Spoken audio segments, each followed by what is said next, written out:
puasa kita yang sudah kita lakukan itu Allah terima oleh Allah Subhanahu wa taala. Amin ya rabbal alamin. Anak-anakku yang Pak Guru banggakan, perlu kita ingat dan kita ketahui bahwasanya Allah Subhanahu wa taala sudah mewajibkan kita atau memfardukan kepada kita semua selaku umat Islam untuk melaksanakan ibadah puasa, karena yang kita tahu dan kita pahami bahwa sesungguhnya puasa ini merupakan salah satu daripada rukun Islam kita. Sering kita mendengar ayat yang sering dibaca oleh para kiai, para ustaz, yaitu dalam salah satu ayat atau surat Al-Baqarah 183 yang mengatakan Bismillahirrahmanirrahim, ya ayyuhalladzina amanu kutiba alaikumussyam kama kutiba alal ladzina min qablikum la'allakum tattaqun. Ini menandakan bahwa yang namanya berpuasa di bulan suci Ramadan ini adalah merupakan kewajiban kita. Ya, wajib hukumnya untuk melaksanakan ibadah puasa oleh setiap orang Islam. Ya, wajib dalam arti ilmu fikih itu adalah ketika kita melaksanakannya kita berpahala, tapi manakala kita meninggalkannya sudah berdosa. Itu wajib secara ilmu fikihnya. Nah, jadi oleh sebab itu,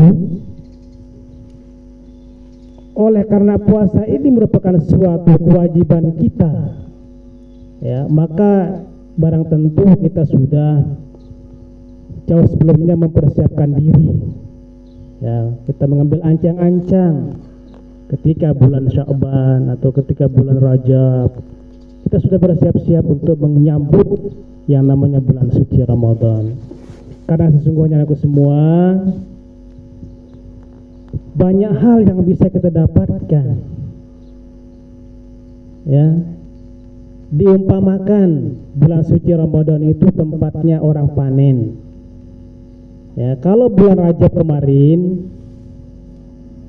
kalau kita ibaratkan seorang petani, di bulan Rajab itu tempat orang menanam benih, ngimuhang. Kita menanam benih. Kemudian di bulan Sya'ban itu tempatnya memupuk, dirawat, dipupuk, disemprot dan sebagainya. Kemudian di bulan Ramadan inilah tempat orang panen. Jadi kita ini panen pahala. Makanya mari kita berlomba-lomba. Karena sesungguhnya perkara yang sunat itu ketika dilaksanakan di bulan suci Ramadan maka bernilai wajib. Ya. Pahala yang sama dengan perbuatan yang wajib ketika kita melaksanakan perkara-perkara yang sunnah di bulan suci Ramadan. Kalau di bulan lain tidak. Ya sunat, pahala sunat dapatnya. Ya. Nah, kemudian yang Pak Guru banggakan, perlu kita ingat bahwa yang namanya kita berpuasa itu kan ada aturannya, ada syarat sahnya, ya. Ada di samping itu juga ada godaannya juga. Ya, walaupun dikatakan ketika masuk bulan suci Ramadan pintu-pintu surga terbuka, pintu-pintu neraka tertutup, setan, iblis dibelenggu. Ya.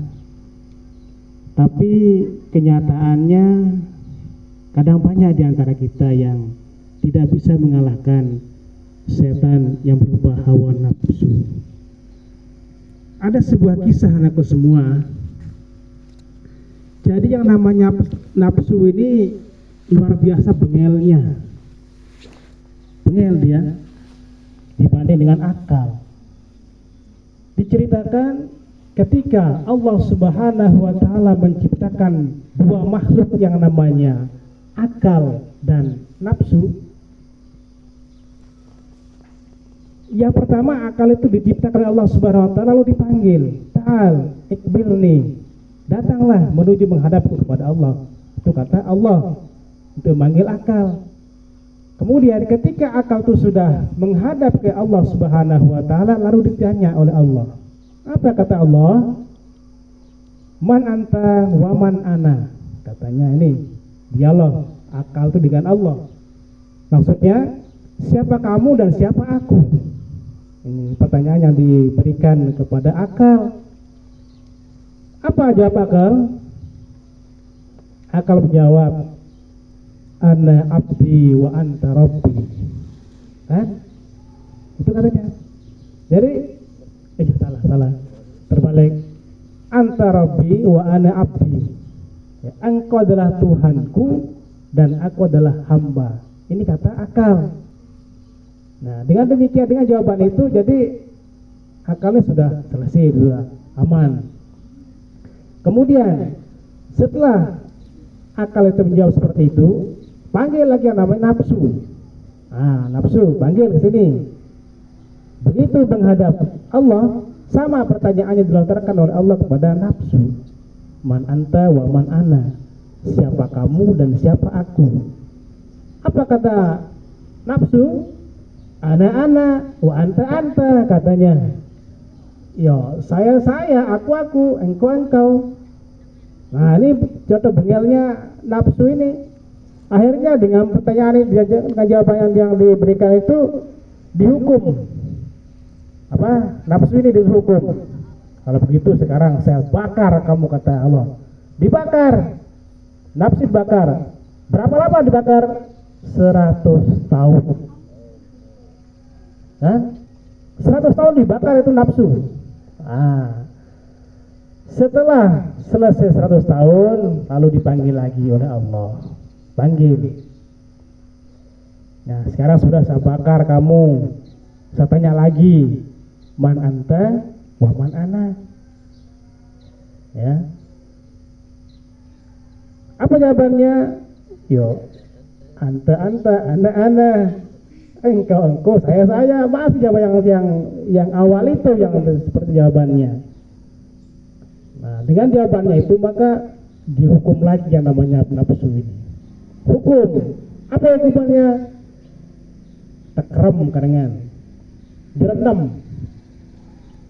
Direndam dalam air yang dingin. Lamanya sama dengan hukuman yang tadi, 100 tahun lagi. Jadi 100 tahun dibakar, 100 tahun direndam. Nafsu itu. Setelah cukup 100 tahun dipanggil lagi menghadap dan ditanya lagi oleh Allah Subhanahu wa taala dengan pertanyaan yang sama. Man anta wa man ana. Lagi jawabannya ana wa anta. Ngeno doang sampai 2 kali. Pengel tutup balung namanya nafsu ini. Akhirnya apa? Dengan jawaban itu lagi Allah SWT hukum yang namanya nafsu ini. Tapi sekarang hukumannya beda dengan yang tadi. Kalau tadi dibakar, direndam, lalu nafsu itu sekarang saya pejan kamu katanya. Tidak dikasih makan. Ya, tidak dikasih makan nafsu itu. Berapa lama? Sama 100 tahun. Tepuasa den tebang mangan den tebang inem selama 100 tahun. Itu nafsu. Begitu selesai 100 tahun panggil lagi yang namanya nafsu menghadap pada Allah Subhanahu wa taala. Ditanya, siapa kamu dan siapa saya? Kata Allah. Akhirnya wah lengkor, wah 100 tahun bayangkan dan mangan. Wah darah balungna. Ya pun ngaku. Ya pun ngaku ana abdi wa anta rabbi ya kan negaranya. Engkau adalah Tuhanku dan aku adalah hambamu. Dengan sebab dia dipejan selama 100 tahun. Nah, jadi kesimpulannya, pelajaran yang bisa kita ambil dari kisah ini semua, salah satu yang bisa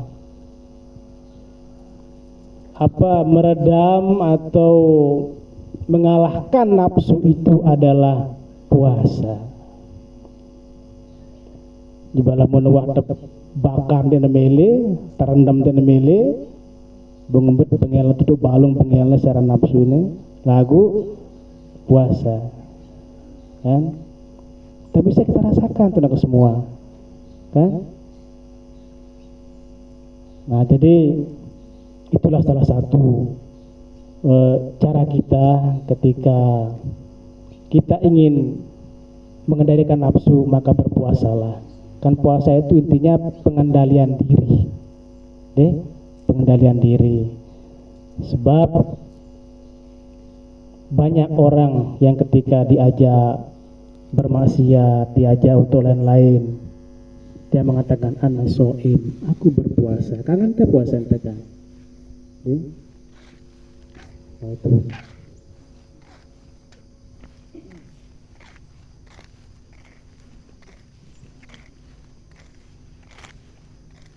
Ya, jadi itu sedikit kisah. Mudah-mudahan ini bisa memotivasi kita untuk senang berpuasa, gembira dengan puasa ini. Saya berharap anakku semua jangan sampai ada yang sedih berpuasa, ya.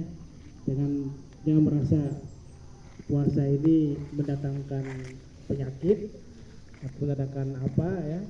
Jelas. Karena sungguhnya ganjaran bagi orang yang berpuasa itu sungguh luar biasa sekali. Salah satunya adalah ketika kita senang dengan datangnya bulan puasa, dengan datangnya bulan suci Ramadan, maka Allah menjanjikan surga bagi kita. Man fariha bidukhuli Ramadan dakhalal jannah. Siapa senang dengan datangnya bulan suci Ramadan, maka Allah akan janjikan itu surga. Maka senang, ya. Jangan tidak senang. Umat terdahulu kepingin dia menjadi umat Nabi Muhammad SAW, karena ini gambarannya ganjaran yang luar biasa. Kita memang umat akhir zaman ini sangat sedikit kita punya umur, sesuai dengan postur tubuh kita kecil-kecil, ya, beda dengan para nabi terdahulu. Nabi Adam sekian hasta tingginya, umurnya beratus-ratus tahun. Kita cuman beberapa tahun saja, tapi tidak bisa menandingi keutamaan umur kita yang pendek ini dari umur para umat-umat terdahulu yang hampir ribuan tahun. Makanya kita bersyukur kepada Allah SWT menjadi umat akhir zaman, walaupun tantangannya luar biasa memang. Tapi manakala tadi kembali ke cerita tadi, ketika kita bisa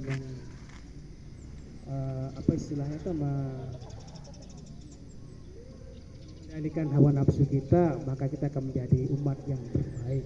Dan manakala nafsu yang mengendalikan kita, siap-siaplah seperti binatang yang lain, balhum adallu, maka lebih hina daripada binatang.